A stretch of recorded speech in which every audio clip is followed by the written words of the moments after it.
I've had many leading experts on this show, including Matthew Walker, and they've all said the same thing about sleep. They've said it's the biggest positive investment you can make in your own performance. You can have the best strategy in the world, but if you're consistently tired, poor decision-making will follow and eventually cause other things to fail in your life. So if you're looking to optimize your recovery, you should start looking at what you're sleeping on. Our sponsor, Helix, makes high-quality mattresses tailored to your body. It doesn't matter if you run hot, sleep on your side, or need something firm. Helix has a mattress for you. And I asked them recently to send one to a member of my team, and Juan received it. And we travel a lot, so when he's home, quality sleep really matters. And he told me he's getting the best sleep of his life.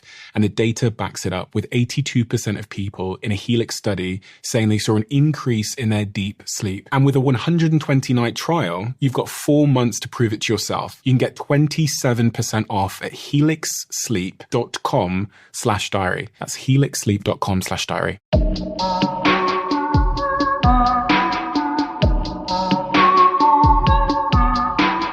There are very few people, maybe just the 5 of them, on planet Earth that have gone through what my next guest has gone through over the last decade. Very, very few people on planet Earth that can tell you the stories he can tell you and talk to you about the lessons he's learned. Liam Payne is a miraculous, inspiring, complex, very honest, very vulnerable, very open book.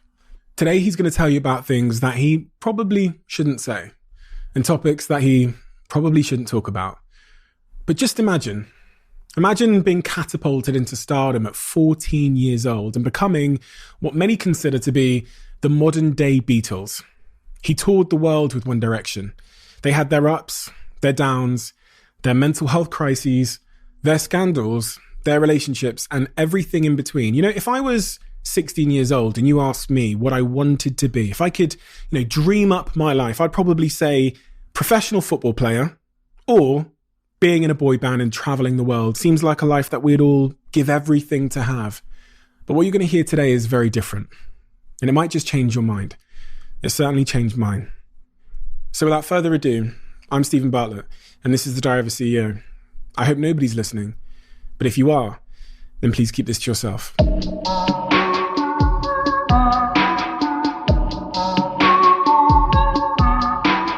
Liam, crazy year society all of us have had with this whole lockdown situation. The place I wanted to start is just to ask how it's been for you. It has been interesting. I feel like I got the lockdown, the first depressive part of lockdown, a lot later than everybody else because our work went through the roof.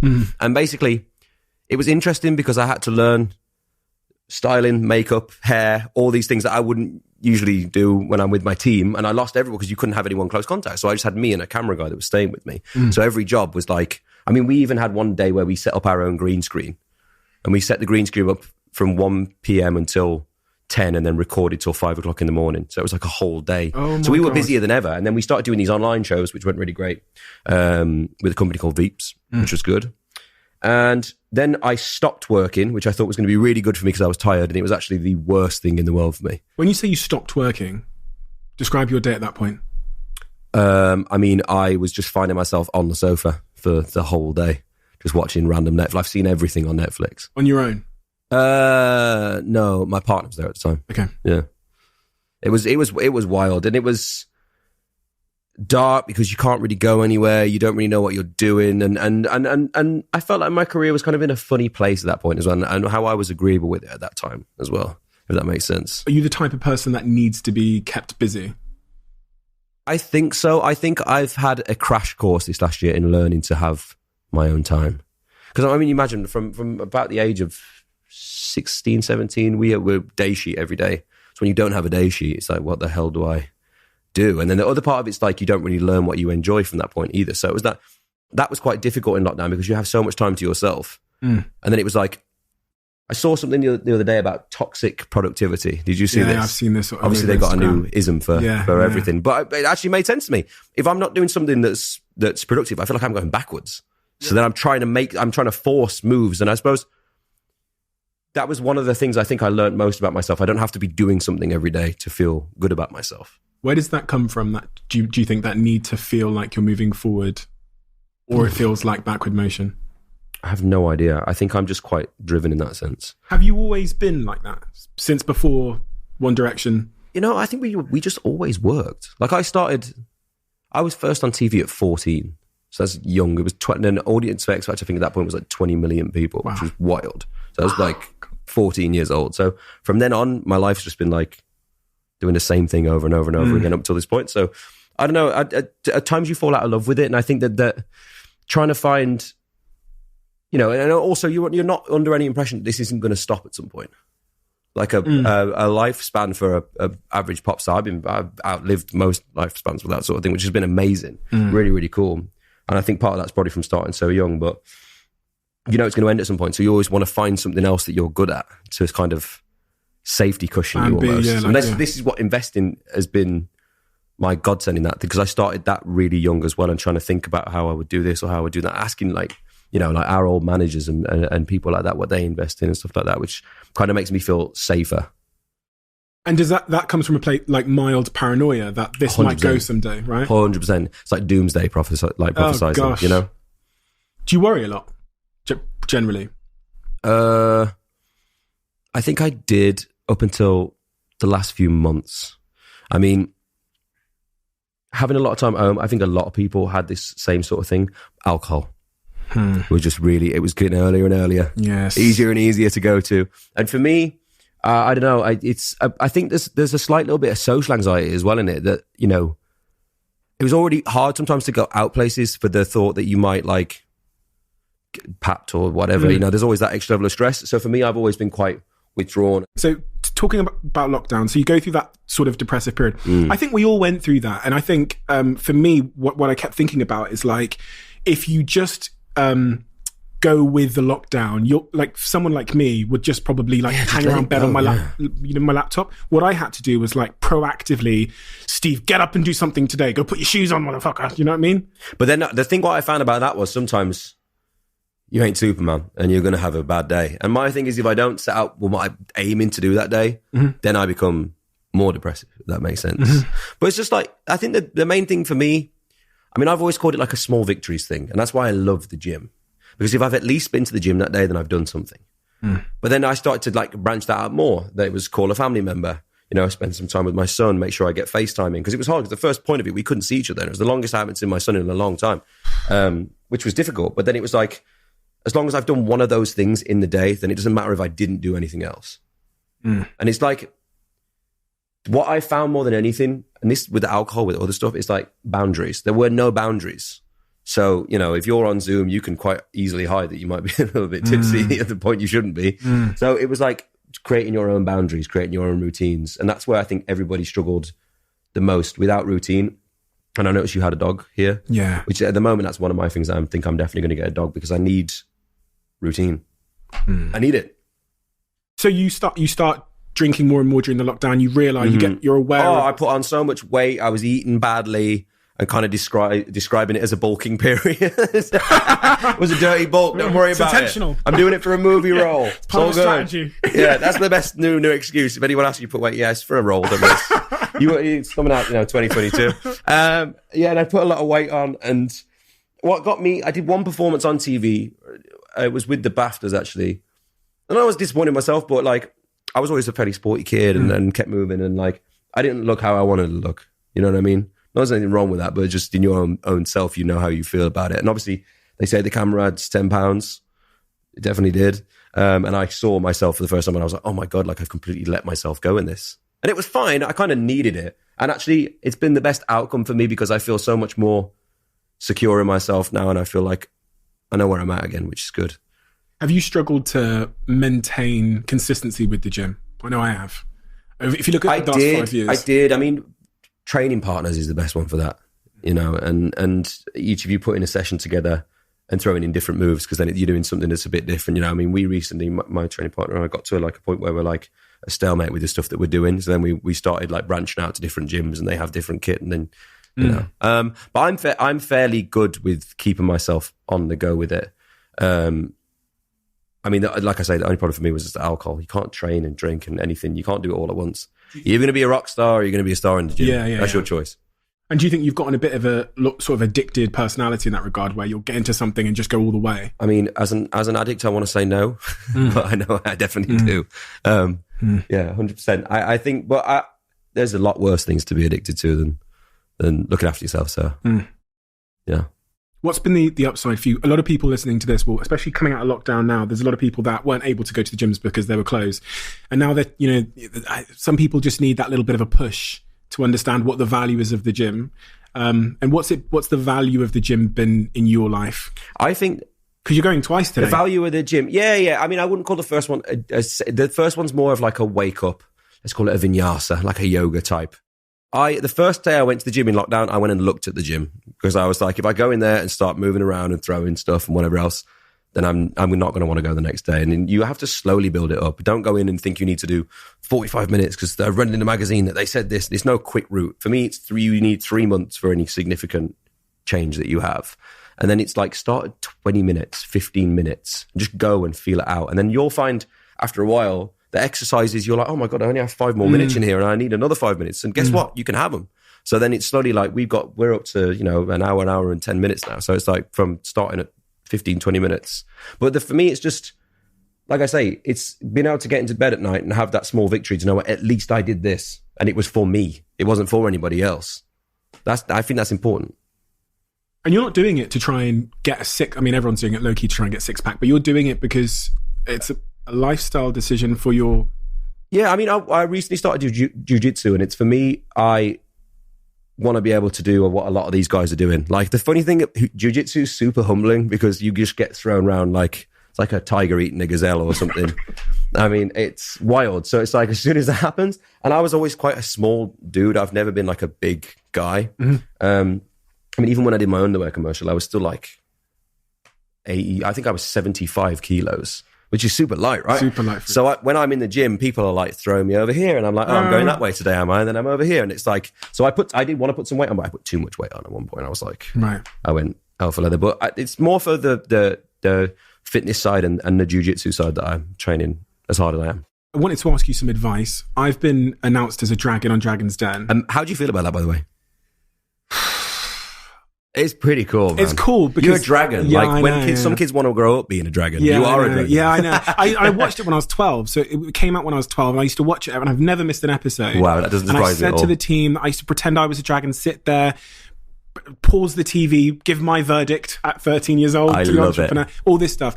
The bit I wanted to ask your advice on is when it was announced, I had my little moment, 15 seconds, where like all of the press talk about you, your Twitter blows up, lots of attention. What advice would you give to me about dealing with this kind of noise? Because there's not many people on planet Earth that have dealt with noise like that, right? Yeah.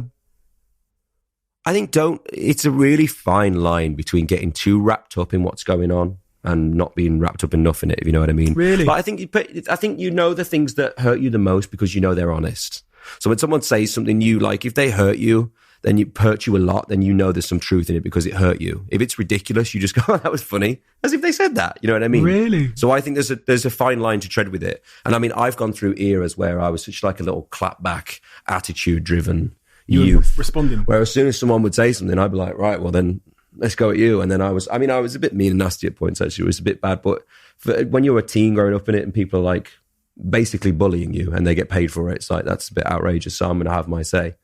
Who's got the biggest mountain? You know what I mean? But then it's like, someone said to me over time, it's like, if someone says something about me in the press in this country and then I say something about them, it ends up on E! News and then they've made America. I didn't get anywhere.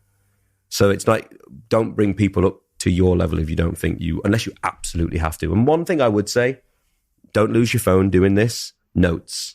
If someone pisses you off, write a note about it as if you were writing them a letter and then let it go. Just don't send it. And then it gets all your, what you would tweet out, but you don't say it. That was the best thing I ever did. It was the best thing I ever did. Really? Yeah. So pop open your notes then. Let's have a look. I just remembered one. Can you imagine? Fucking hell. No, it's crazy because you read stuff, and I was saying to you, before we started filming, like I've got a baby apparently and a wife, and then you look at this other. Congratulations. No, I know exactly. You're doing really well, yeah. And I just thought, it's crazy that there's not a high regard for truth in. Well, do you know what? I was actually on the way into this. I wanted to speak about this because obviously there's a lot in the world at the moment about freedom of speech and the press freedom of speech, which I agree with, right? Mm-hmm. We don't need to dictate laws.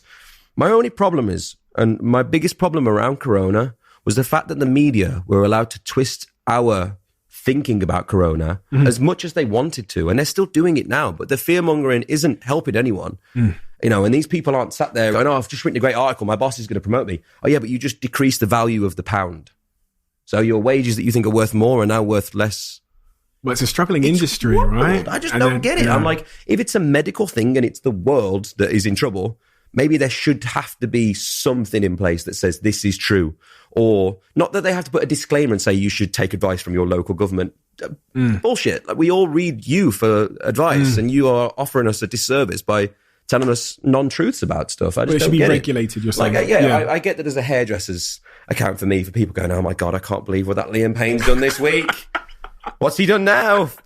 I get that. But for Corona, we don't need to be going, oh yeah, have you read the thing about this new variant that's come from over the border? Yeah, I can't believe it. Like, someone from America phoned me the other night and they're like, are you going to be able to come here soon? I'm like, no, I ain't. No chance. But none of us know. We're all confused because we're being spouted fear, which I just think is terrible. Social media doesn't help either because there's screenshots knocking around WhatsApp groups saying all sorts of... Yeah, I mean, as much as this technology advancing on us, it's like this slow road. I mean, it's almost like the coins thing at the moment with the Bitcoins. Like, there's some coins that are actually seriously there to do a job. And then there's shit coins. And then there's like the fuck Elon Musk coin, which does nothing but just disrespect Elon Musk. Yeah, it's worth like 5 billion. Like a bunch of it's actually nuts.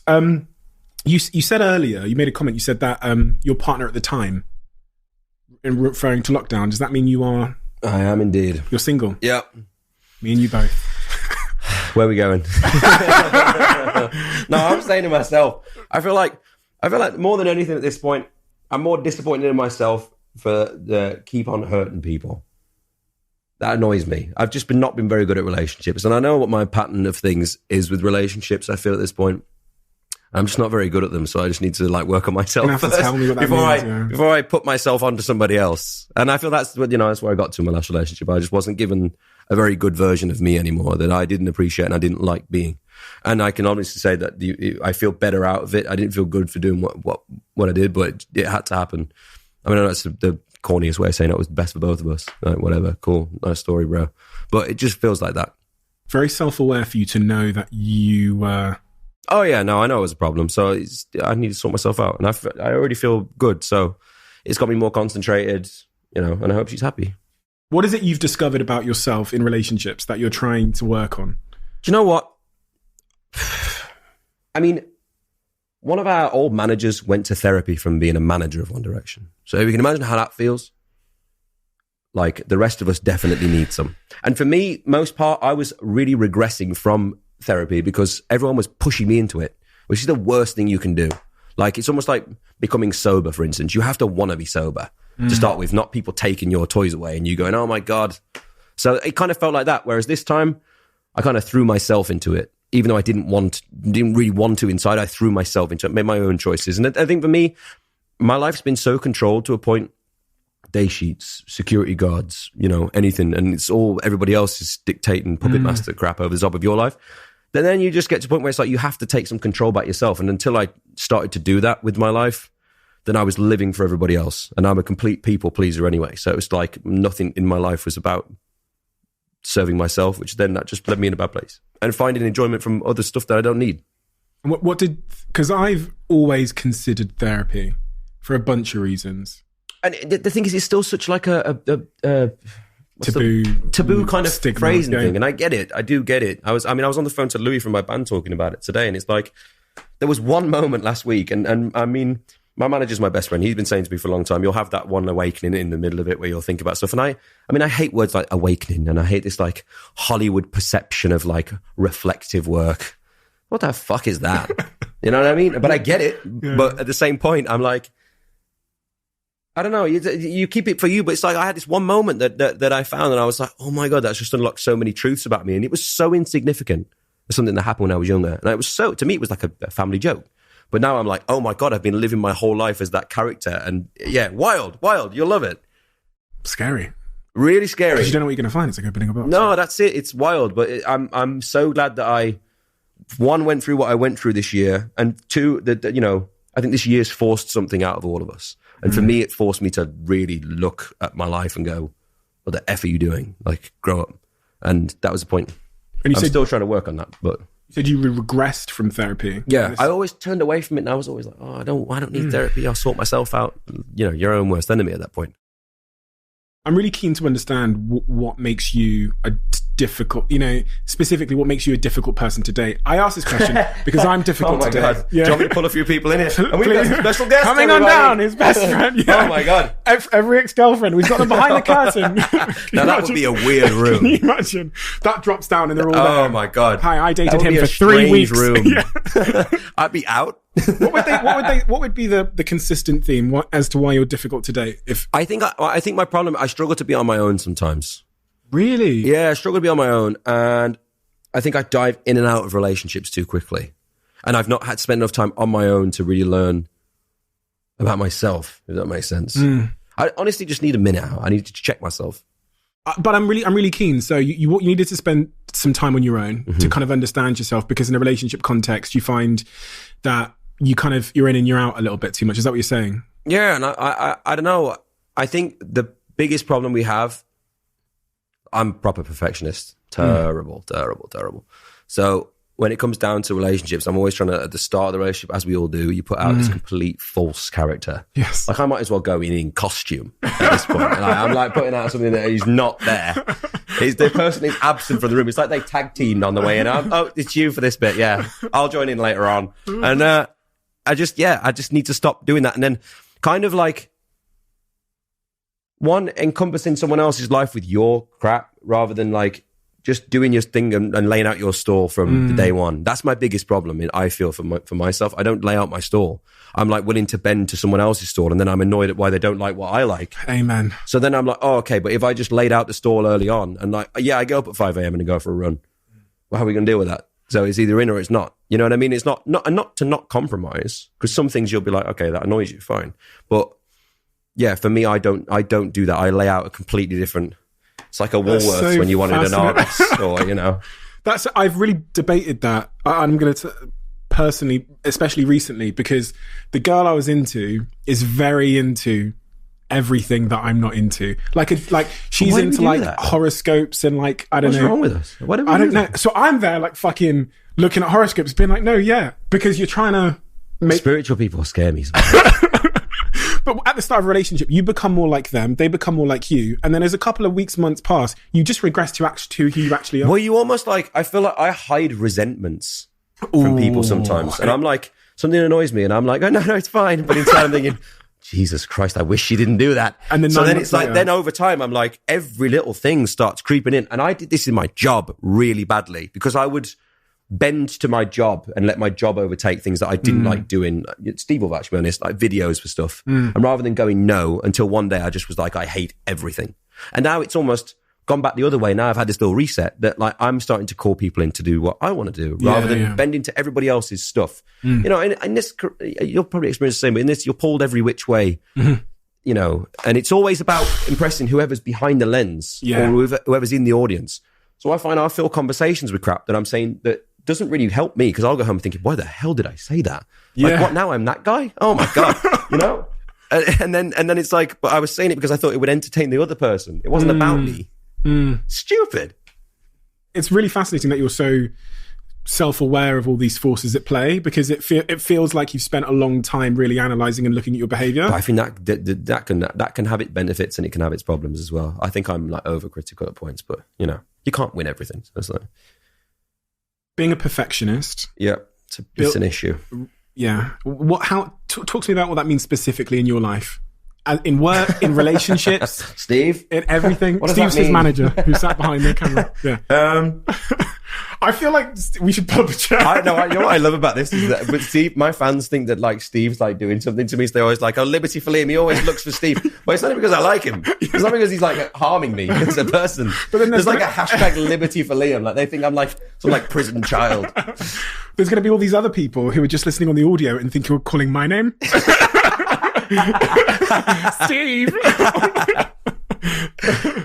So one thing I really got into over lockdown was art and drawing. Oh, interesting. Something I'd done since I was younger. And the point was, find something to do that doesn't make you money, was the whole point of the exercise. And I was like, okay, cool, drawing.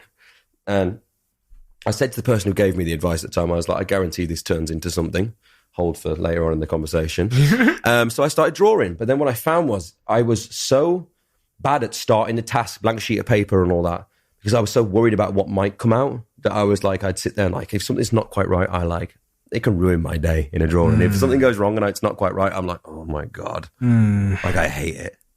That's the kind of thing. And how did that go? Drawing? Okay. I mean, the thing is, once I got started and got onto some stuff, but then it was like, sometimes in that respect, then I was drinking to draw pictures because I was so in my own freaking way. And it's the same writing songs as well. You can do the same thing with everything. You can trade out all that crap. And it's like, that's why, people might smoke a bit or do whatever when they make a track.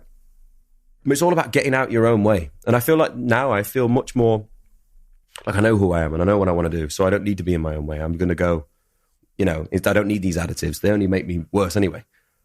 In the long run, right? Oh my God, yeah. Today it might help, but tomorrow it's going to cause problems, exactly. Right? And are you still drinking? Or have you? No, not still. No. I've been sober just over a month now, I think it is. Hey, my business partner, he when we started the business, became an alcoholic about 3-4 years in because it was just too tough. And then he had like severe suicidal ideation. He actually didn't tell me at the time. And this is why when I was reading about your story, I could relate to so much of it because I didn't say what I was going through to him. He didn't say it to me.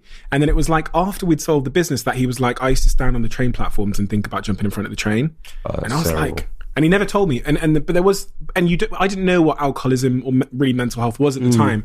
But I'd go downstairs 3 a.m. in the morning and I'd open up the laundry room and he's in there with a bottle of wine at 3 a.m. The lights are off and he's just drinking it, sat on the clothes. I'm like, get off my fucking clothes. I'm joking. And I was like, what the hell's going on? But, and I read similar sort of story or narratives in your story where, you were having moments of that kind of like ideation. You were having moments of suicidal ideation. And yeah, I mean, there's some stuff that I've definitely like never spoken about to do with it. That was really, really, really severe.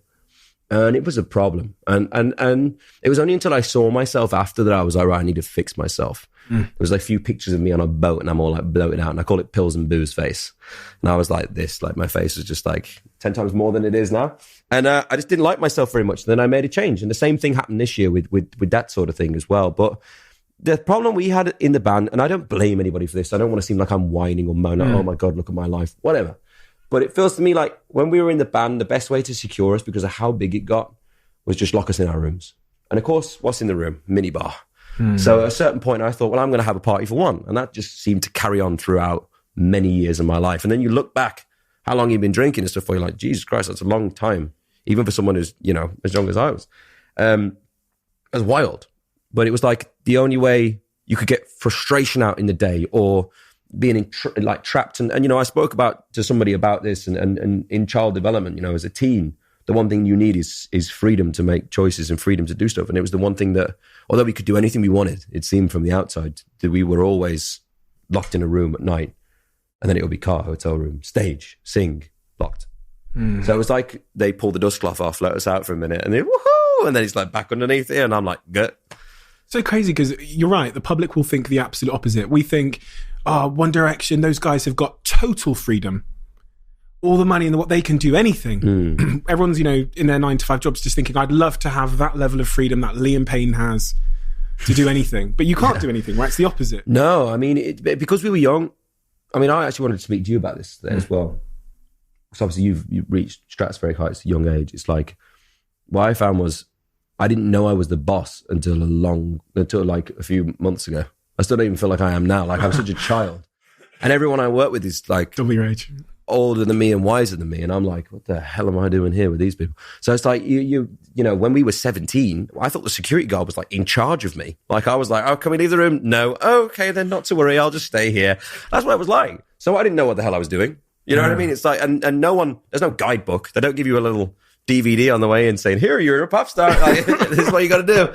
So I'm like in the room, like, what, are we allowed to leave? And then eventually that becomes like an angry person. And I was. Yeah. Because there was points where it was toxic and it was difficult. Don't get me wrong. We had the best time ever. We did. But there was moments where through, you know, I mean, there's a big movement on it at the moment and people overworking and like, you don't realize you have a choice at that point. But in those shows, sometimes they don't give you the choice because you want the dream. But you have to realize there is a sacrifice for that, you know, rather than it just, and like I say, I never want to come on these things and whine about stuff. Like I made my own choices in life, you know, being an alcoholic, doing whatever else, that was my choice. So, you know, it doesn't have to be whiny, but it's just like, there was a sacrifice and I know what I did sacrifice to be here, you know? Everything, what I've come to learn, everything in life, all the good shit comes with a cost. Oh. And I've learned just from my own experience, like my success is very different from yours. We went very different paths, but came with a clear cost because you can't go from being a 18-year-old kid that's like nicking Chicago town pizzas to feed himself to building a company worth 300 million within 6-7 years. What a great sentence that was, by the way. I was a fucking loner. Like I was in my room for summers upon summers on my own. Just, you know, because my parents weren't talking to me. They said, don't call us until you go back to university. So I wasn't speaking to my family. No friends, because I couldn't even afford to see them. That was the cost for me. And what that made is someone who, again, isn't very social. On the weekends, I spend 99% of my time alone. I'm the same. And people are like, oh my God, I'd love to be. I'm like, well, and then I have the same thing you have, which is my brain always has 1,000 tabs open. And I can't just go and sit on a sun lounger and tan. Like, tan? Tanning, that's what what's my brain going to do then? Sitting in the bath is one of my worst ones as well. But that's it, you're right. And you know what? Like, think about someone as simple as someone who like plays guitar. The amount of time you have to spend alone with that instrument. You're going to be missing a couple of other things that happen in life. Exactly. And that's what it's like. Exactly. Yeah. And that was for us as teens growing up. And, you know, I think people, like I said, I started at 14.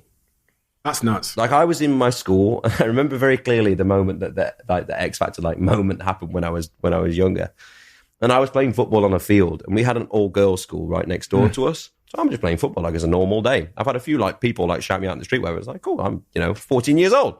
The whole school from the other school is on the fence. You're joking. And I'm like banned from that field for life. At first, how does it feel? It was wild, but what the people Good wild? Yeah, it was amazing. I was like, I went from like zero to like I was the it was Goat, the the thing king is, of the school. I always say this to people, I wasn't world famous when I was 14, but I was famous within my world. So it's like, well, I didn't leave Wolverhampton, and everybody in Wolverhampton knew who the hell I was, so I couldn't go anywhere. So and at that point, I can't afford a security guard. I'm not special enough to have any of these like additives. I'm still on the 794A to my little Christian school, and then. What happened over time is, and people are people. They do what they do. But there was one significant moment for me where I knew that I lost it, and I wasn't gonna go back on X Factor to be in the band, which would have been wild, by the way. I would not have been here right now. But there was a moment I was in a McDonald's with like a new girlfriend I had at the time, and it had been 2 years since the show, and I noticed my shows decreased in number, decreased in capacity. And decreased in wages. So I was like down and out at this point. So I've had fame and lost it. And I'm like nearly 16 years old. Mm-hmm. So that's difficult to deal with anyway at that age. And then I'm in McDonald's. And because everyone still knows who I am, I'm sat there and I literally remember about to take a bite of this nice juicy burger. Someone on the stairs goes, X Factor reject. And the whole restaurant looks at me. Right? I'm 15 years old. And it was just horrible. What a scumbag thing to say. I know, but it was like, that's the thing. It's like, it was almost like a shout out to say, oh, you think you're special, but you're still here. In the most Wolverhampton. I guess you got to understand where that comes from, though, from that person. What's going on in their someone said life. something to me today. It's not what you do, it's what's happened to you. Which I thought was I like that. So tell me what happens from there. So I don't want to go too much into it, because I know you get asked this stuff all the time. Yeah. So we don't want to go over old tracks, but that was your first sort of experience with fame. You then you feel it declining. Ice Cube says some stuff to you in the McDonald's. Life carries on. And then Yeah, on the point, because I really want to get to this. I know you're working on this NFT project. Yeah. And it's based around this feeling of being... It's based around the idea of this. It was like a... I want to call it a syndrome. I don't know what it was. Someone told me something about fame. You enter fame the age... You leave fame the age you entered it. So for me, that was 14, right? So I'm screwed. Like I'm the 14-year-old forever child. So that was always a big fear of mine, that I have to grow properly. Now, from what One Direction gave me, I grew massively in some respects, to the point that, you all have experiences when you have conversations about business deals, and I'm the director of a company. Like I was the director of a $500 million industry at 22. And I'm like, what the hell does that mean? All it meant was I got to sign 10 times more forms than anybody else. Wild, right?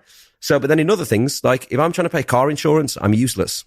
So then you don't grow in other aspects of your life because you have other people do crap for you. Like picking up my post, I'm the worst person in the world. I just forget about it. That must lead you open to be taken advantage of, right? Because they know that there's some things you don't know. Like you were saying, the security 100%. person was... Yeah, that's it. And you're deluded in your growth of whatever. But this is where the NFT idea kind of came from. And it first started as this little drawing that I did, and I wanted to make my own character because I was like, I'm really good at drawing, but we have printers for that. I don't need to be a printer. So then I was like, I need to make something. So I made this like ethereal creature that I wanted to 3D print and stick in a like crystal glass box. And the idea is that he's depressed, that it's like a wasp in a beer glass type thing. Ah, okay. Magical creature, can't get out sort of thing. So then we kind of came up with this prayer eternus idea around fame and what does that lead to. And for me, the way it speaks to me and the way that art speaks to me is that I was afraid of the idea of losing, keeping the child with me. I was he was like a monkey on my back, trying to get rid of him. Whereas for now, the idea for me is more based around, how do I enjoy that? Because what I love when I see my son is that he can be whatever he wants in that moment. I'll be over the house and he's like, you're a bad guy, I'm a good guy. And I'm like, that's great. And then the next day, he's one of them girls from Frozen. No, I'm doing this. It's magic powers today. And I'm like, wow. Like, we lose that. And that's a lot of my problem when I'm sitting doing a task or whatever. The belief system in me has been trodden on through life that much that now I've forgotten about that. They have the ability to do whatever the hell they want. So why would you ever want to lose the child within you in that sense? Wow. And that's coming out as an NFT soon? Mm-hmm. It's coming out as an NFT in like 2 weeks, I think. It's quite scary. It's wild because I made it one day in lockdown and then sent it to my manager. And we enjoyed the pieces it was, but then it just kind of grew into this thing at the same time that NFTs were growing. Right. As a thing. I mean, how many people ask you what NFTs are, by the way? So many of them. A lot of people.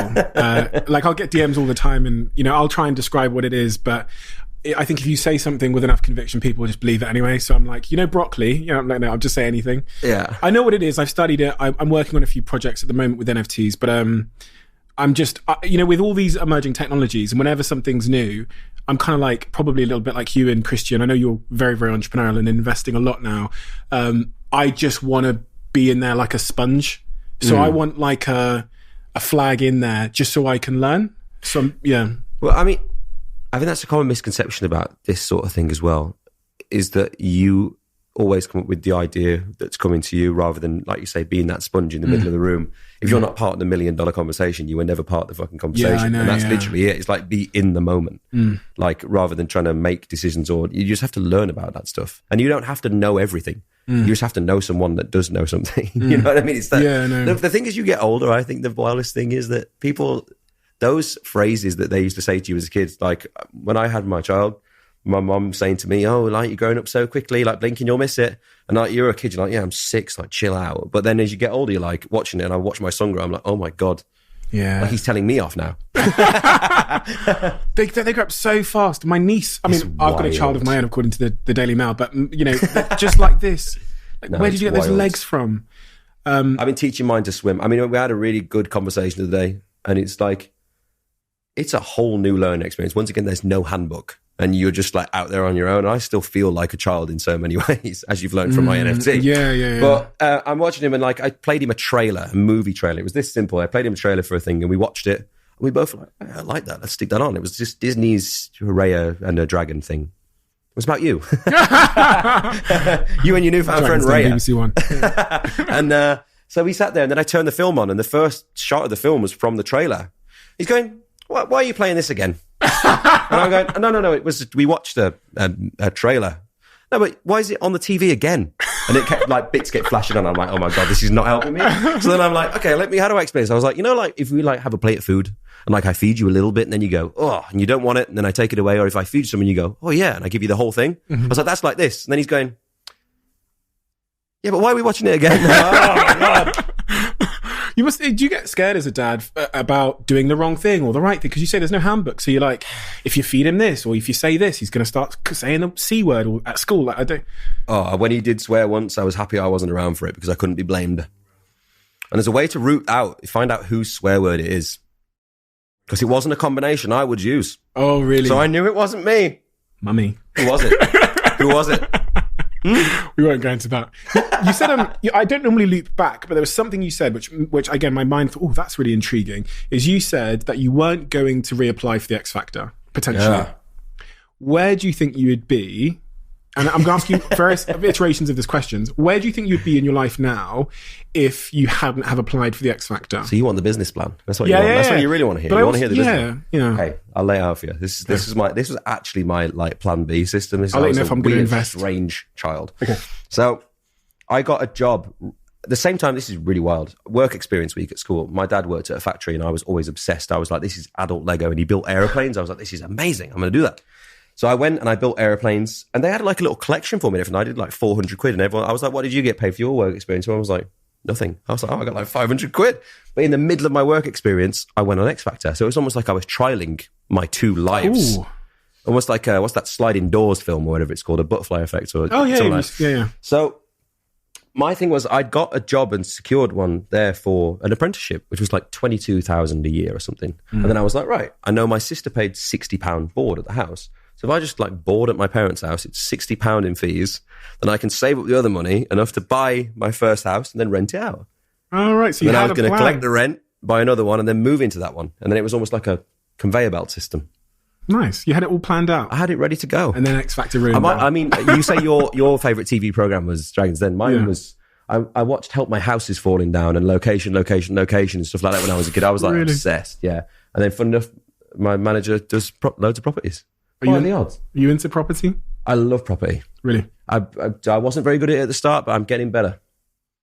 You need to teach me some stuff because I have 0 properties. I'm renting this place. I was going to say to you, when you do a show like X Factor, what a lot of the sort of people that come out the other end of these shows often say, especially, I mean, very few have had the success that you've had, right? But I can imagine, and I think I might have read this somewhere before, maybe from Little Mix, is you feel somewhere in you that you still have something to prove. Because 100%. Really, 100%. Talk to me about that. I mean, because your success is just stratospheric. It's like in a league of its own. It's wild. So to hear that you feel like you still have something to prove is surprising. Well, I mean, I think there's a problem that us as people, we all want something that we feel like we made.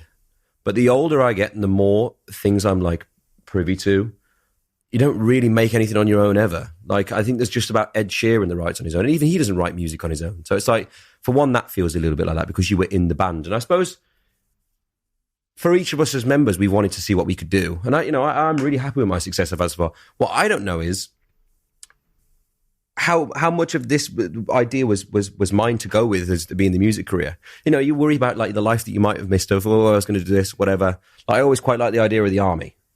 As a kid, that's something I definitely wanted to do. SAS. Yeah, I love the idea of the army, and boxing's another one. I mean, I've been fortunate to have a bunch of fun stuff.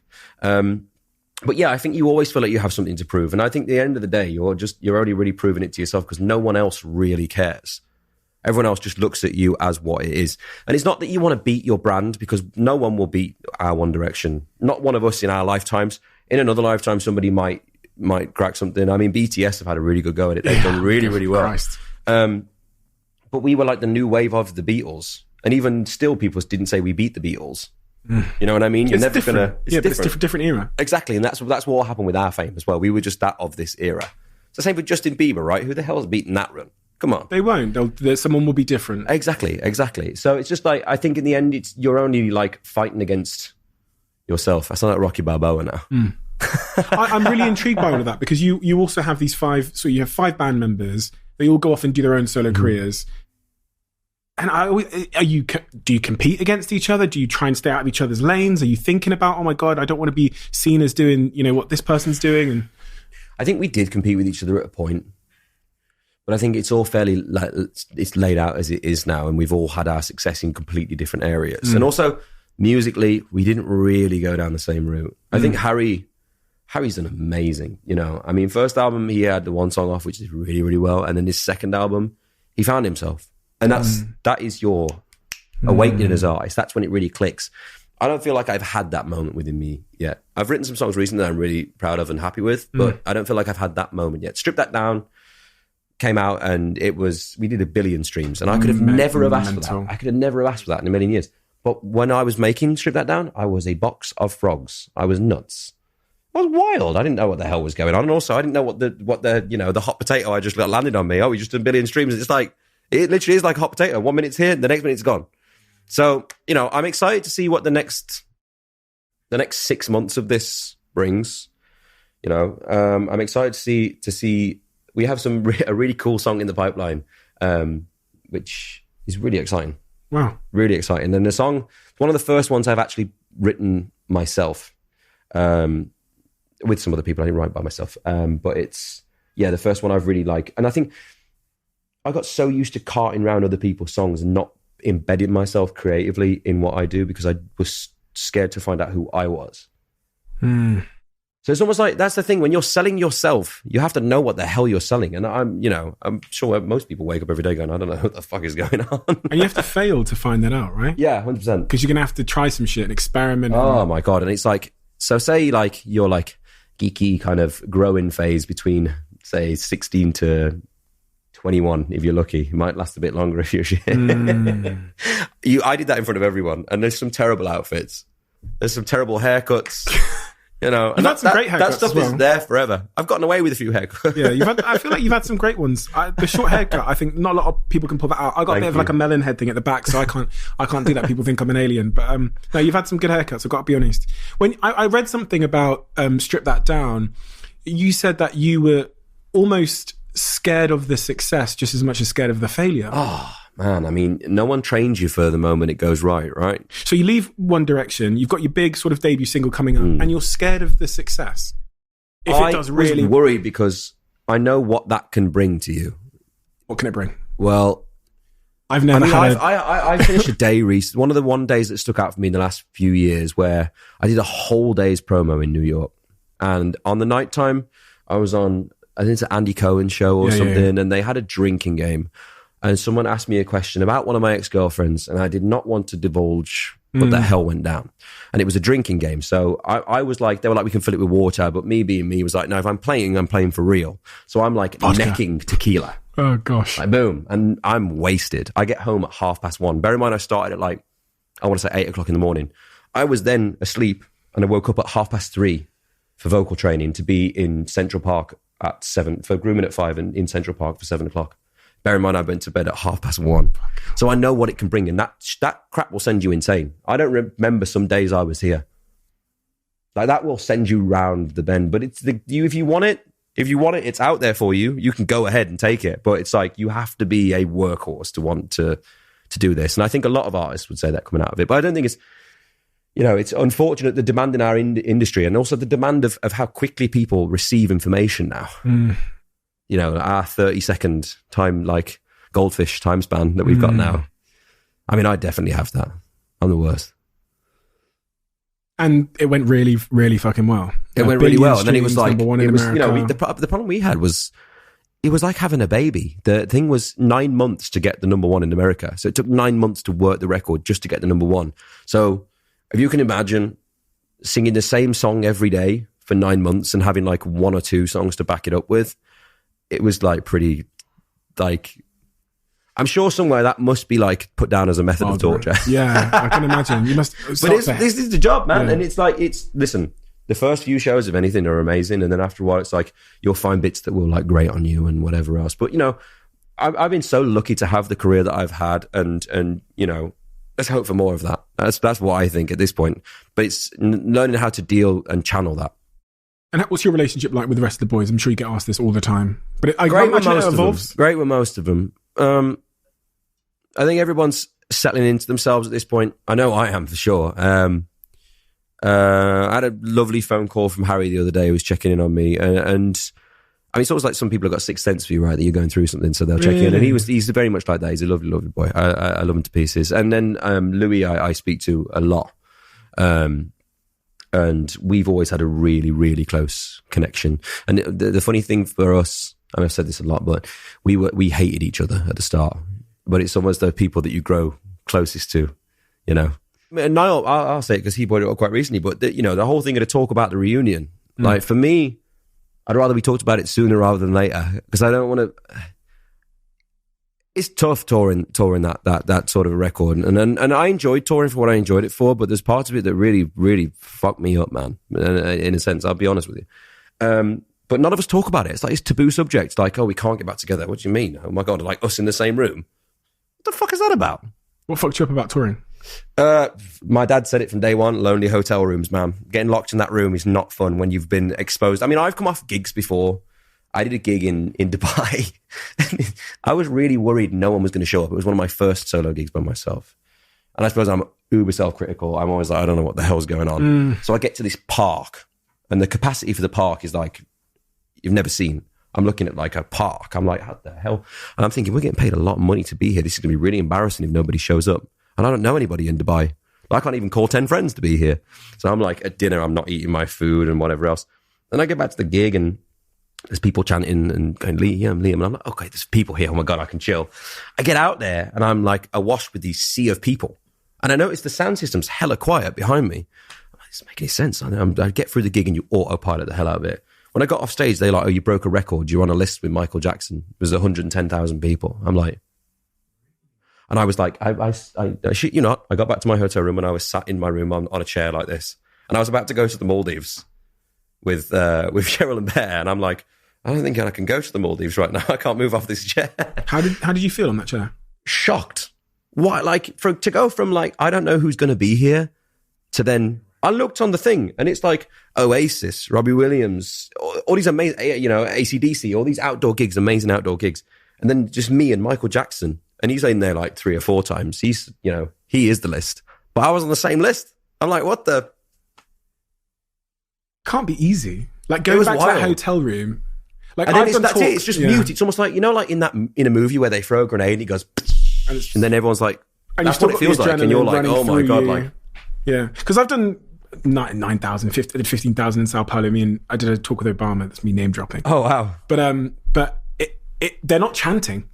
They're all very quiet. I mean, they clap at the end, but how did it make you feel? You just feel like I can completely relate, because I was thinking last year, I lived in New York City, but I was speaking around the world 50 weeks of the year. So I was home 4 weeks. Shit. And I go back to the hotel room. Sometimes, I haven't eaten because of the adrenaline.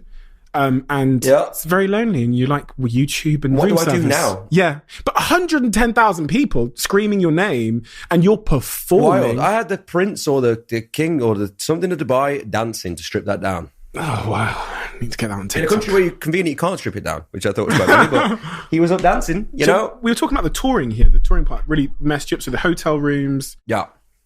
A return of 1D. Yeah, I saw like a thing of people being like angry at X Factor this last few weeks, and I wanted to say something about it, but I didn't really know what to say on my terms, because I feel like there's obviously going to be some people in there who are bitter, and you sign up for this show, you don't really know what the hell you're getting yourself into. But I would agree, and we've actually gone out of our way as a team to make this possible for me, and I think a record label just bought into the idea of what we've made, and I was the guinea pig. Right, so pick the craziest person in the room to start with. That's a good place to start. And we made this thing to like care for people in the industry, because we don't have unions, we don't have people to look after us. And I was a kid, I was a child when this happened to me, and I'm very fortunate to still be here today to be able to tell this story. But for most people, they feel abused or something in some sense.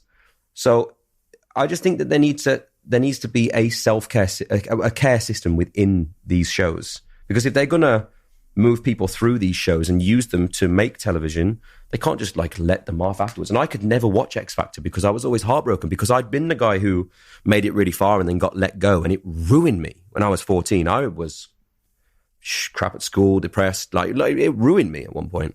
But I've also then been the guy who, I think my dad actually came out and said it in a thing we were filming once. He was like, "You've been told no more than any winning X Factor contestant or like any successful X Factor contestant." I'm like, "Thanks, Dad. It's great to know." What an unusual experience. Wild. If you were to tour again, would you do it differently? Would you have... I don't actually even know how I would tour again. I really want to, and like, I want to put... I always said throughout this solo career, I'd let my songbook speak to me. And I don't think my songbook has necessarily spoke to me enough to get me off my ass to go somewhere yet. I only became a solo artist because I had stripped that down. I wasn't going to do it. I was going to leave it alone. Music? Yeah. I was going to leave it hell alone. I was like, I've survived once. Thank you very much. But now I'm back in. Why? Because the song, I knew it was right. It felt right with the song. Whereas I haven't had that. And this year, the song that we have, I feel really right about. So I would rather let the music do the talking than me come out and try and force it. I mean, it's such a fast-moving industry these days. It's one of the biggest races in the world, right? If we had a start line for how many musicians there are trying to make it right now and who's going to outwork the other one, we'd need a very big track. Yeah. So it's just kind of got to that place that we don't need any more useless music in the world, in my eyes. It needs to mean something. You said there's something, in the previous answer that you've said online, which is that you're lucky to be here. One of the most moving things I've ever seen, which honestly disturbed me and has stayed with me my entire life, was that Avicii documentary. And the way that his management were pushing him and he had social anxiety and, oh God, it just haunts me. You know what, with those things,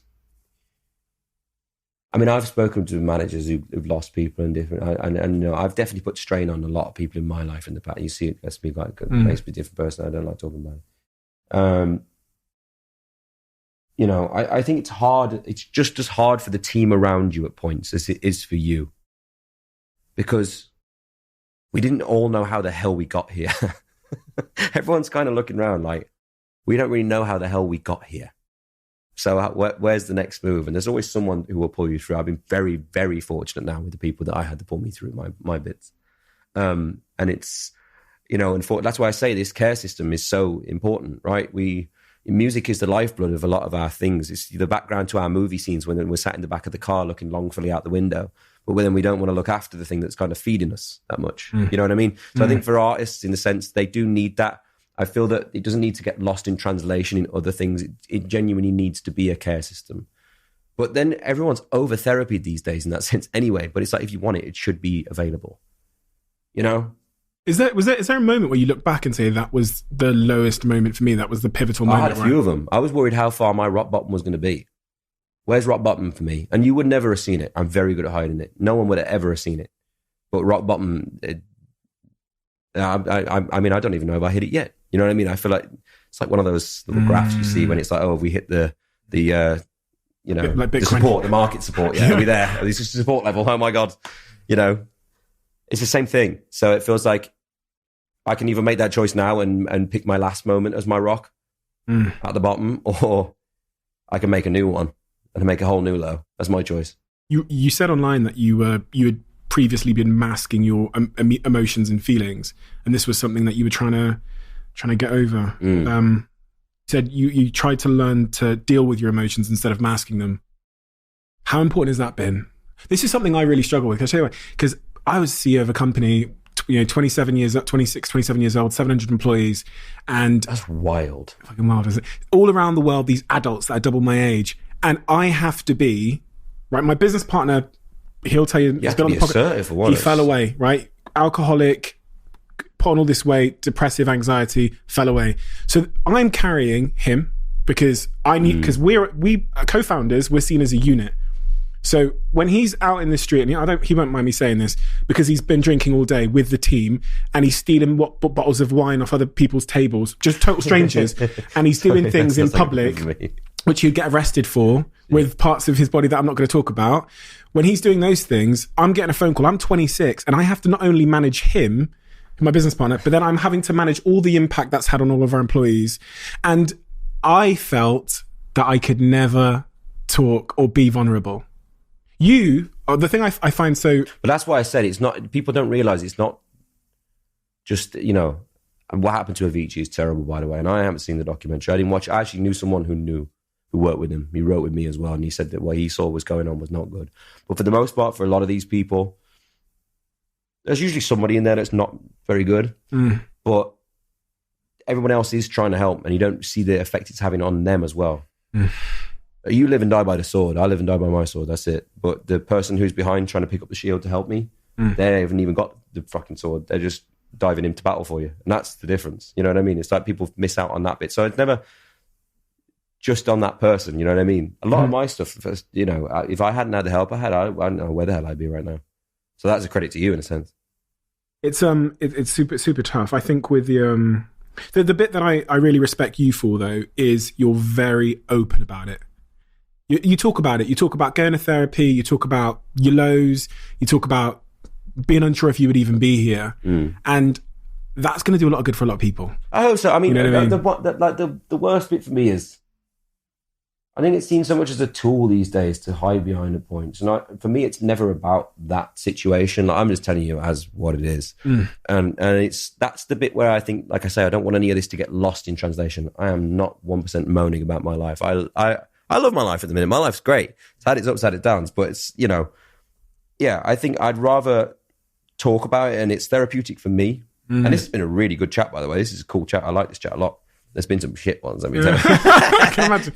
Yeah. No, because I'm genuinely asking you questions that I give a fuck about. Yeah, no, that's it. That's the point, though. And I'm telling you the thing as if it matters to me, not trying to hide behind some sort of bullshit thing. You know? And like I say, I think there's many people who have this effect on therapy and all those things and sobriety. And I ain't saying everyone at home, by the way, should go sober. I ain't telling them to go vegan. I ain't telling them to do whatever. I'm saying this is what I did, and it worked pretty okay for me so far. So, you know, you made a movie. You wrote a movie, right? I've been working on something for a while, and me and Christian spoke about it a few weeks ago.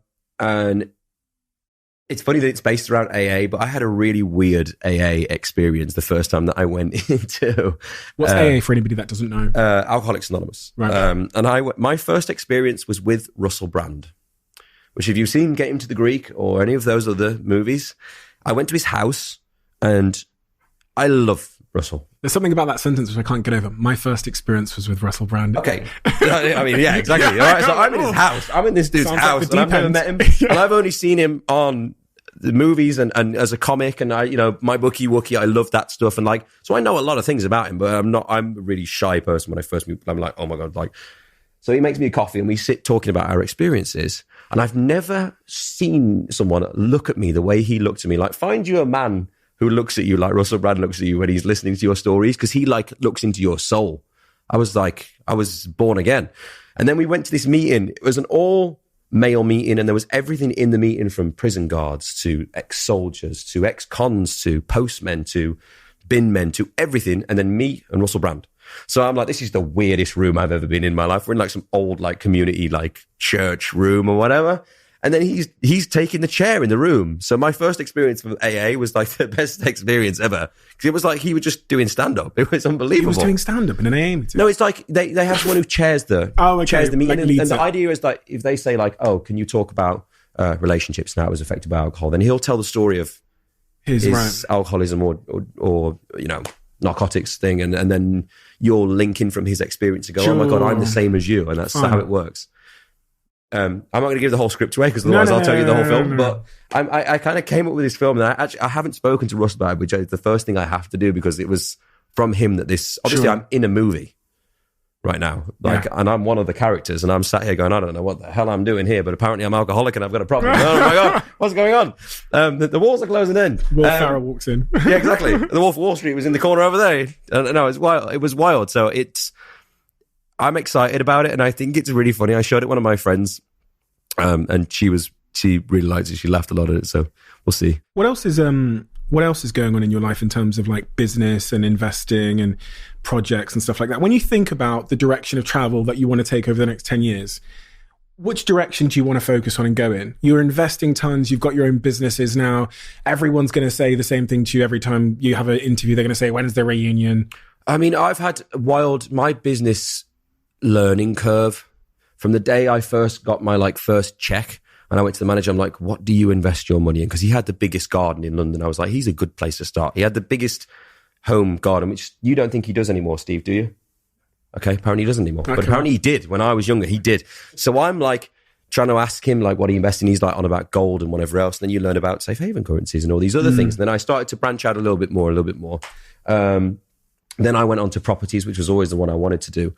And then when I was 19, I nearly bought a fighting agency, which was fun. A fighting agency? Bama. I got bought in to buy Bama when I was 19. So I roll up to this in my Burberry coat thinking I'm an absolute bad man because I'm about to buy like England's UFC. Oh, okay, fine. Right? So I go to this arena in Manchester and I'm looking, capacity's not great, everything else, but I'm looking at all the stuff. And you're a kid. So I'm a kid. And I mean, I remember being front row of the fight and some guy behind me obviously doesn't like the band very much, like, sit down, shut up, whatever else. Every fighter then, after got out the ring and shook my hand. And I just kept looking behind thinking, you still got something to say?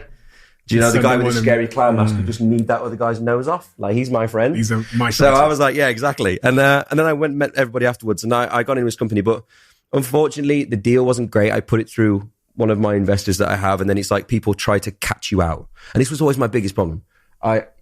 Very fortunate to live in some lovely places. And every time someone would show up at my door to do something and the job would cost £500, they would try and charge me 50 grand because the house was big.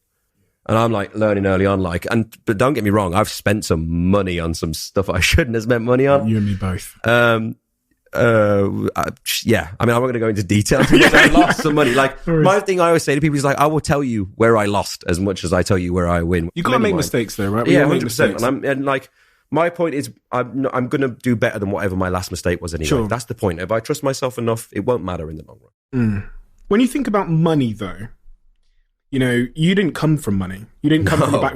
When you started, I read that your dad had tons of debts and stuff like that. And so your relationship with money will be very, very different as you've gone over the last decade than a lot of other people, because to you, it's probably something that you thought you built up more when you were younger, right? Yeah. And I think as a kid growing, and especially if you like rap music as well, it becomes a completely different thing. Rap music made me spend a hell of a lot of money. I would say, yeah, I mean, I have one of my friends over recently and my dad made decisions in our house of what was going on and stuff. And he did them for the right reasons. So I stand by that and he doesn't need to feel any pain in that whatsoever because he wanted us to go on holiday and go to America and he would bury himself. And he was so stressed. He said at one point in his life, he woke up and he couldn't remember his own name because he was so far in debt that he was only covering the interest, which I can't imagine how that feels. I mean, it probably feels exactly the same how I feel some days with the other side of it, which is wild. And we won't get into that. But at one point in my life, I mean, my friend, he's a professional poker player now, but he was quite a rich kid at school because he was like playing poker since he was like 13. So when we would go down to get breakfast, I couldn't afford it. And he'd buy me like 20p's worth of toast and I couldn't afford it. Nice. Which is wild. So then when you get money... I didn't know my family were poor, but they were fucking, you know, we were not in a good place. So how did that impact your relationship with money when you finally got it? Were you a splurger? At points, yes. On certain stuff I would, but not. I'm more of a worrier than I was a splurger. I was like, because of where I lived and where I was from, I knew it could disappear. So I was always really cautious about protecting what I have and only spending what I earn. That's money and happiness. Talk to me about the link. A lot of people... There isn't one. Yeah. It's a myth. So I think the way to think about money, and I mean, there's a beautiful thing I had as a kid, and when we used to go to church, the woman got a £5 note out, and she said, have you ever read a £5 note? And I was like, no, I haven't. I was like, five. I'm like, no. And she's like, if you read it, it says, I promise to pay the bearer of this note £5. So money is promises, which I thought was great. But if you develop on that, and conversations I've had with people, money is care and the ability to relax on certain things. Life's going to kick you in that nut sometimes, and you're going to need something to help those around you. So it's never so much been for me about spending money on me. And sometimes I have to remind myself to shop because I'm terrible. And I'm one of those people who like will go on a shop, fill a basket, and then just not do the rest of it. I leave it there. And I'm like, oh yeah, I feel like I bought something now. That's good. At least I did something fun with what I'm working my ass off for. But I'm not like that. So it's like, in terms of with things with my family and different things that have happened, like my dad's debt for all those sorts of different reasons, I'd rather have it on hand. And if something, God forbid, happens to any of us, you know, my family are the last people to ever ask me for anything. And I'm the first one to go, this is why we do what we do, you know? You have a son, Bear, beautiful child. He tells you that he's going to apply for X Factor someday. This is a tricky one. I think his mum's hoping he's going to become some like yoga person. His mum's very chill these days. He says, I'm getting Instagram and I'm going to go do X Factor. What do you say to him? I mean, he's got the best advice from the parents around him for the long run, I guess. But I don't know. I think his dad will obviously we protected his identity to start off with. And that's not being pretentious or anything other than the fact that I want to give him a chance to be Bear first before he has to be, oh, your mum and dad are so-and-so, you know? And I made my choice to be where I was at 14, 15. So I figure he can make his own choice then too. We'll have a good discussion about it, a long discussion, because I know what effects that can have as well. But I would never stop him doing something he wanted to do. I'd let him know the risks and I'd tell him what was going to happen, you know, and better that than, you know, my parents didn't really ever experience any of the things I've experienced before I got there. So they had no idea what I was signing up for. Would they change it? Probably not. But they would change some things that happened in between across the way, I bet, 100%. So he says he's going to do the show. You give him the disclaimer and the warning. What would you rather he did? If you could, as a dad, you could be that authoritarian and say, if you could choose, would it be to walk in your footsteps? Something that he enjoys doing every day. And I mean, I say that lightly because I think everything that you do, depending on what kind of person you are, becomes annoying at a point. Doesn't matter what job you do, it's like, oh, I've really got to do that again, you know? Like my dad, I used to think my dad's job was the best job ever, like building airplanes, like adult Lego, like I said. Whereas my dad's like, do not end up in that bloody factory. That's the last thing you're going to do. Would you want him to follow in your footsteps though? No, I don't think he did it better than I did. Really? Yeah. I don't know. I think sometimes you can get lost in the connection part of this game. And I think that's always been a difficult thing for me to connect with people because I put so many barriers up before you get to actually what's going on that you know, it's almost like hurdling them in a way. Why do you think those barriers are up? Protection. I think it's protecting people from what's, you know, if you turn up in a disguise every time, then you can always blame it on the disguise. The moment you're not wearing one, you got nothing to blame it on. And what is it that your manager over there, Stephen, would know about you that you probably most... I know. In terms of like... That ain't a box we want to open on this. In terms of like what, you know, what someone who knows you very well would say about you that we wouldn't expect just from what we see online. You talk a lot about this, wearing this mask and, you know, you're wearing a disguise, even in your relationships. I'm really trying to understand because we've been here maybe now for 2 hours, whatever. And as time goes on and on and on, you get to know someone a bit better, you know, and like my barrier goes down a bit, yours goes down a bit, we get more comfortable. And I'm like, who is that person behind there that people don't know? Because I don't know. I mean, I think in certain part for me, having to translate it through music is difficult. And I am opinionated to an extent. Sometimes they can get me in trouble with some shit, and I hate that. That really does annoy me because it's like everyone's entitled to say what they want to say about something, right? You can disagree on, you know, whatever. Yeah. But I think for me, I hide behind humor a lot. I make everything I can funny, and then that will leave it to not be as offensive. Oh, okay. Interesting. I really want to get an idea of when you look towards the future professionally. What is the positioning that Liam Payne is hoping for? I guess, you know, from what you've described for Bear, you just want to be doing things you enjoy. Yeah, I think so. And I think that's, you know, there's been a slow road up to that point, and it's just doing things for the right reasons. I mean, we're in a beautiful age right now. You are your own press, which is actually great for artists if we learn to do it the right way.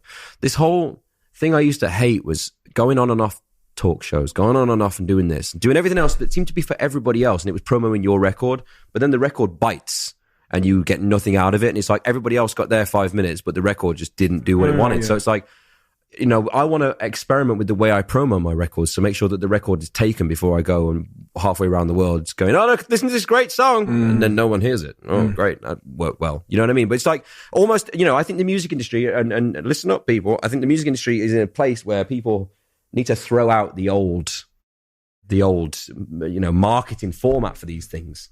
And it's almost like when you see companies that try and do TikToks. Don't do it like that, because we can see right through what you're doing. You've made a TikTok and we're supposed to laugh, but it's not funny. And it's the same for the music industry. It's like there's a new way that people are promoting things now. You know, Billie Eilish came from a bedroom and did this and da-da-da, and it's worked out really well. But it wasn't the same format that you used back in 2010. Even on, I mean, the way the industry's changed while I've been in it has been wild. And I've only been here, I've been here a decade, just over a decade now. But it's insane. But I just think record labels and sometimes people spend budget on stuff that they don't need to do. You have your format, you have your fan base, grow it organically, properly, not through, you know, I don't know, the way we're doing things at the moment. Because sometimes it's just like, I don't know why the hell we're doing this.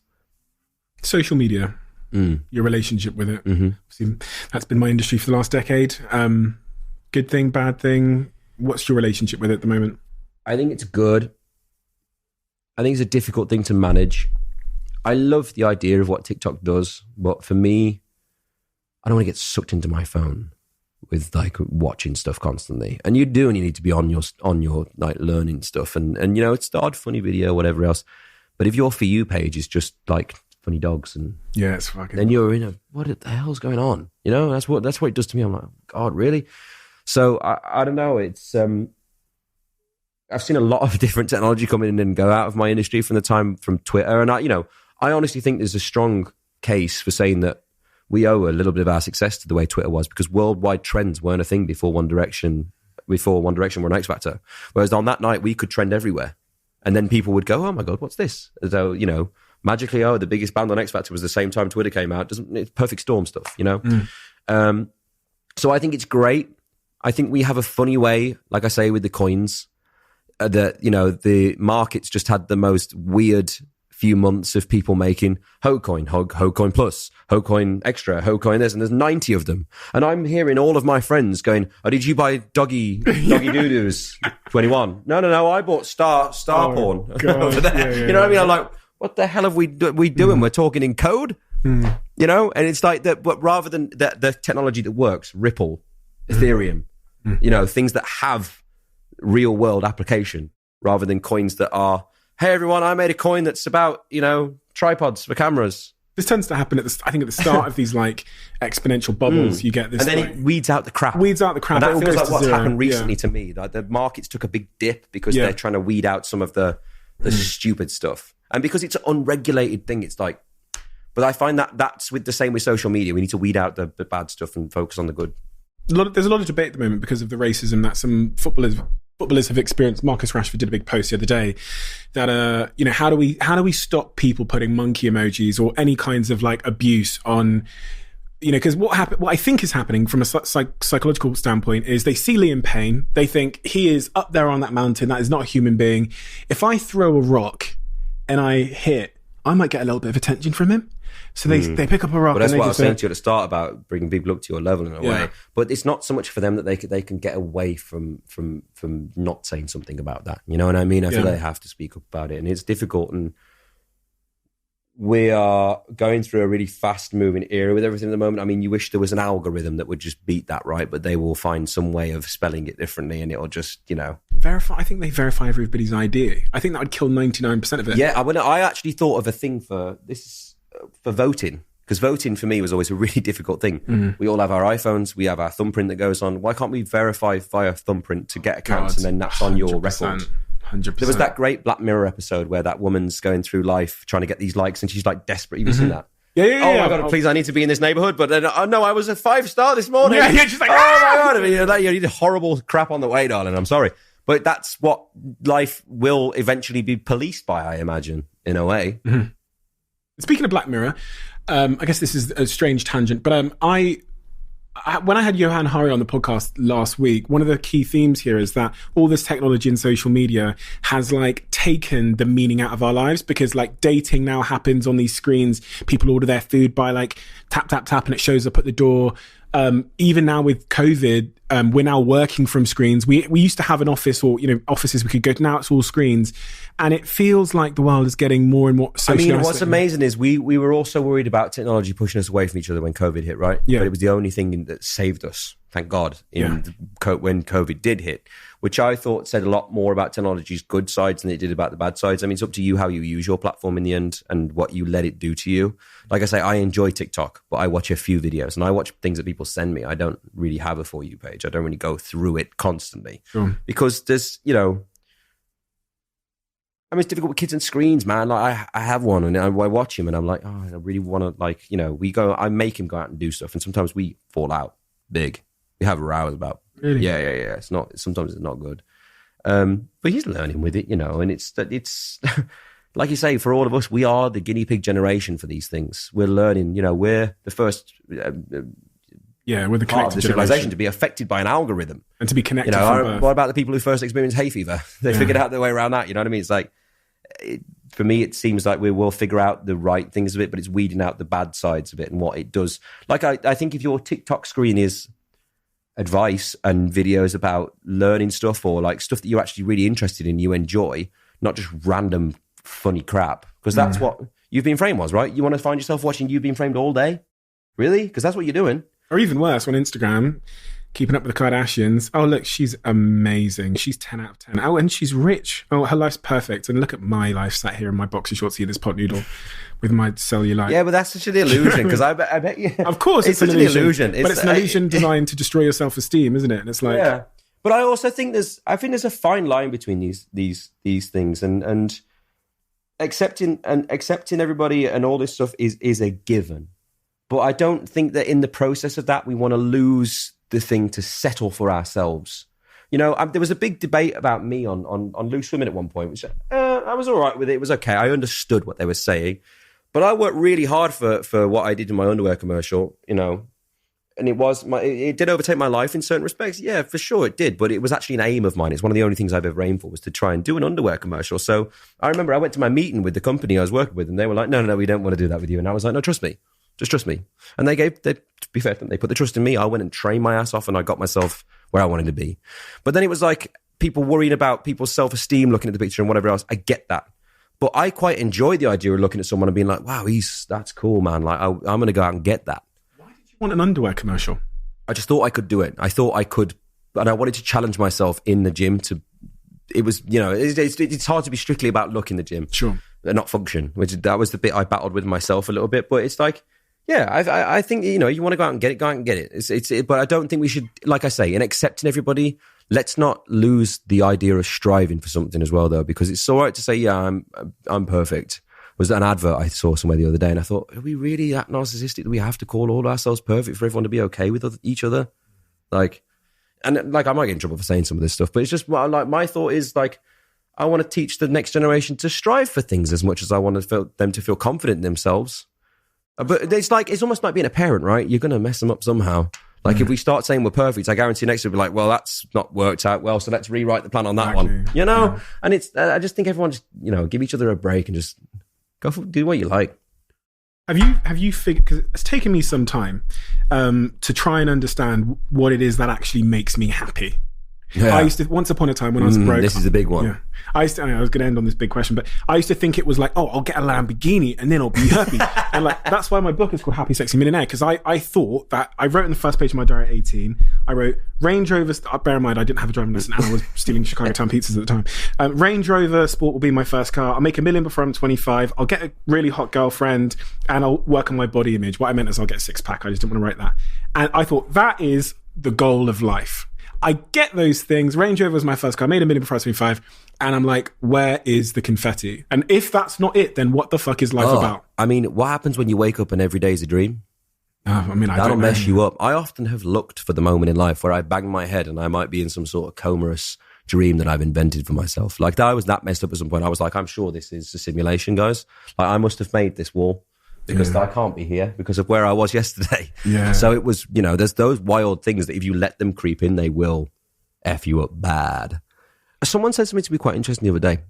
Our view of what we hunt for as humans has changed. We don't hunt for food anymore. We hunt for success. Mm-hmm. So it's almost like the target went from animals and corn and food to friggin' Lamborghinis and that sort of stuff. But that's what we strive for now. Like, even to the point, like you were saying earlier about you're so glad Huel's here because that supplements your food sometimes. You're that driven by your drive that you forget you're going to eat sometimes. And I was the same at work. Oh my God, I'm terrible. Like, I'm known for skipping lunch breaks and working through the day to get home quicker because I can go without. I'll just muster on through. But think about that. You've gone past your basic survival instinct to...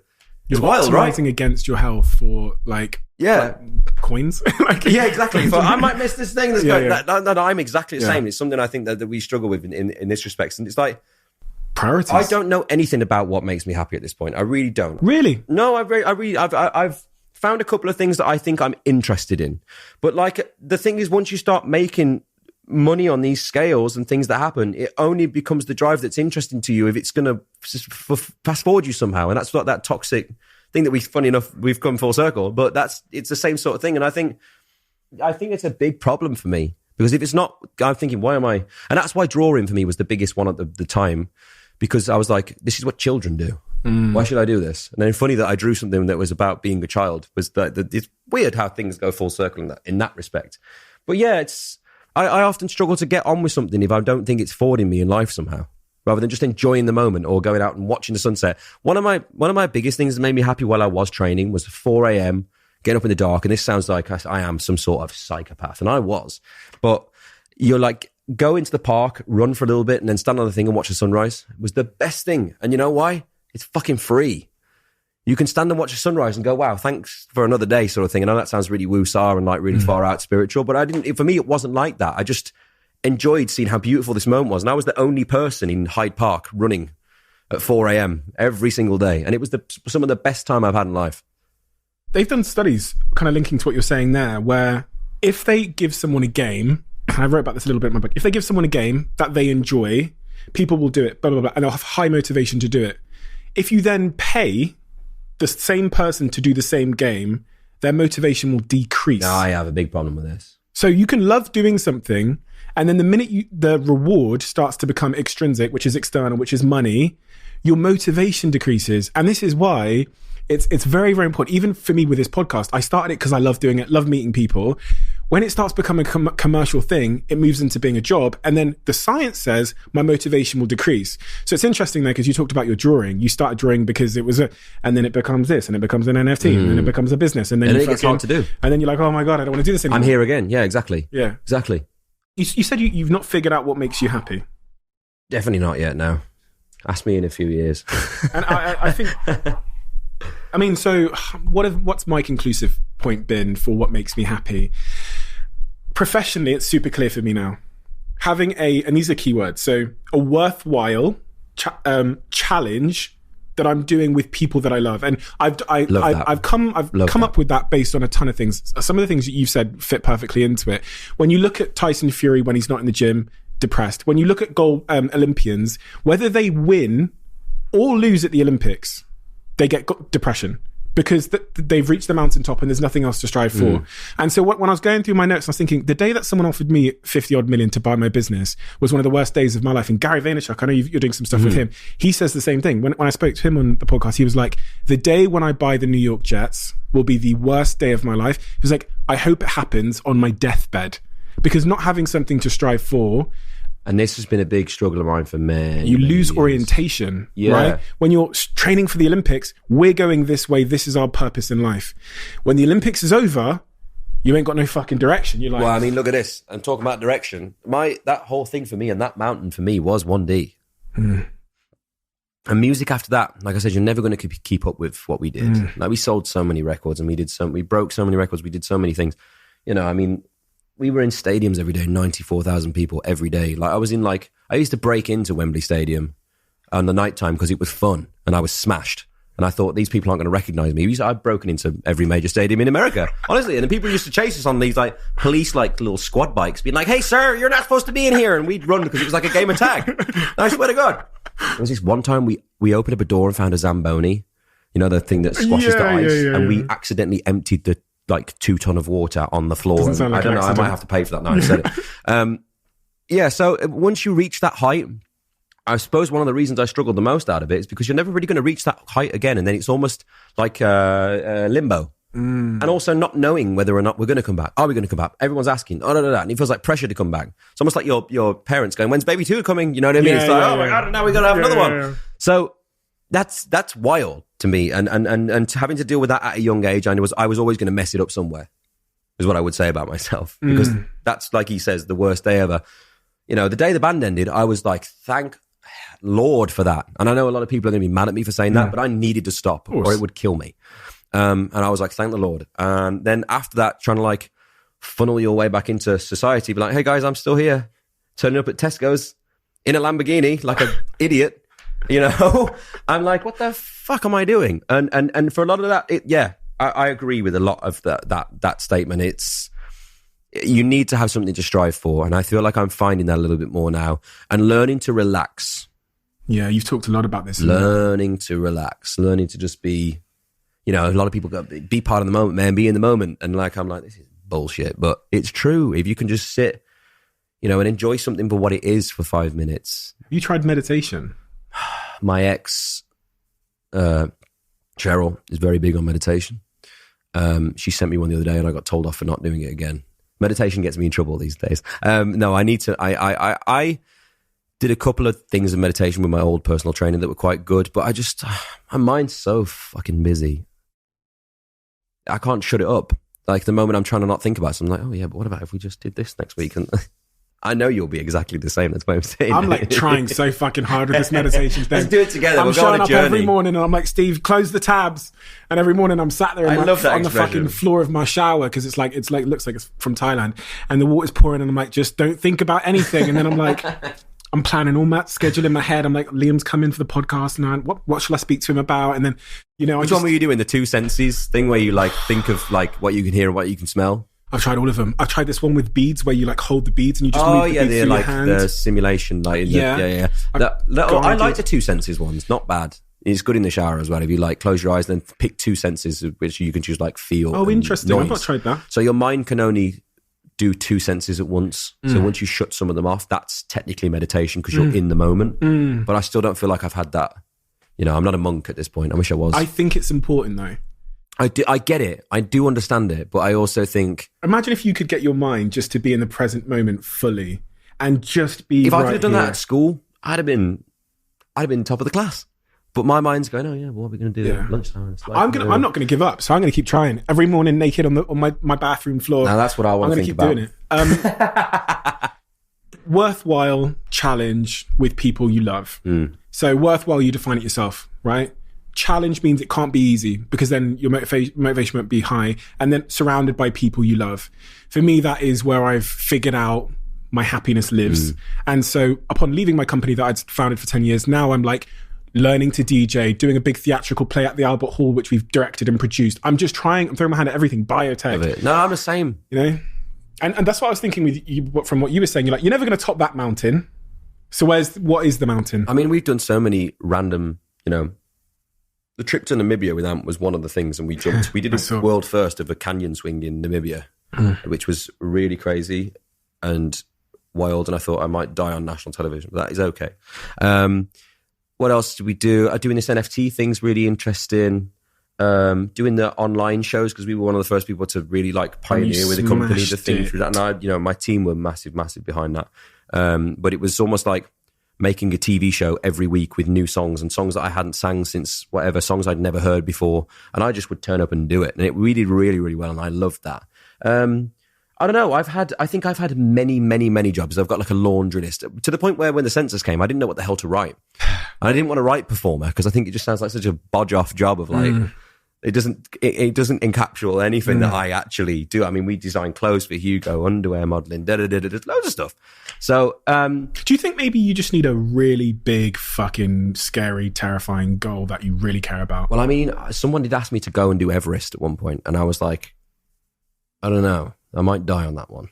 But does that not make you a little bit like, right, now we've got something to aim for, get in the gym? Yeah, I mean, in a way, there's something I'm cooking up in my brain. I'm not gonna talk about it here in case it does come off, but I'm cooking something up at the moment. It's very gym orientated, and I'm definitely going to give it a big, big go.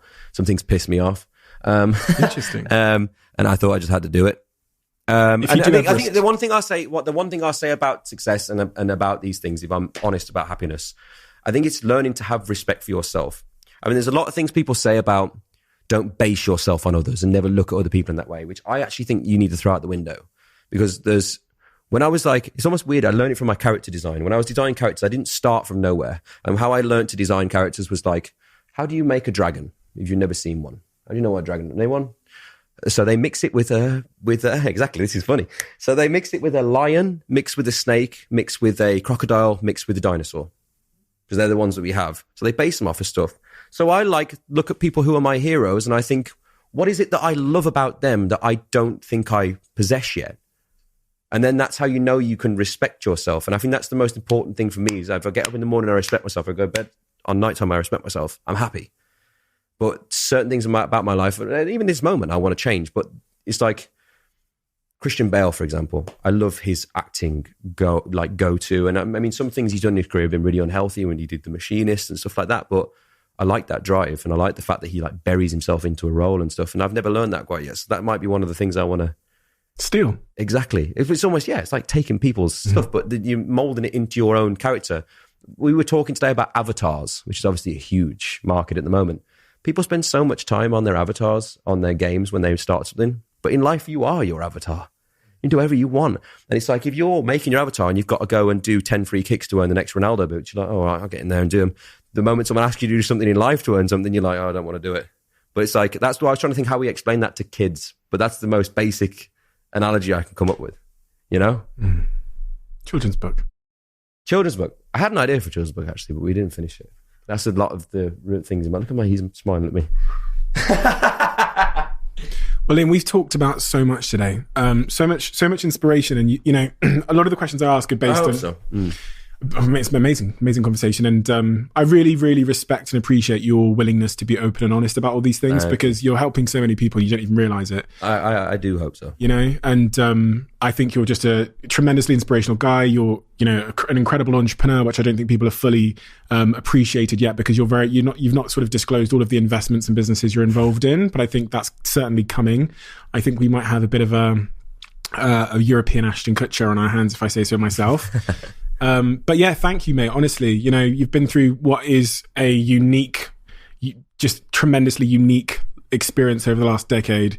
Nobody can understand it other than probably the boys you did it with.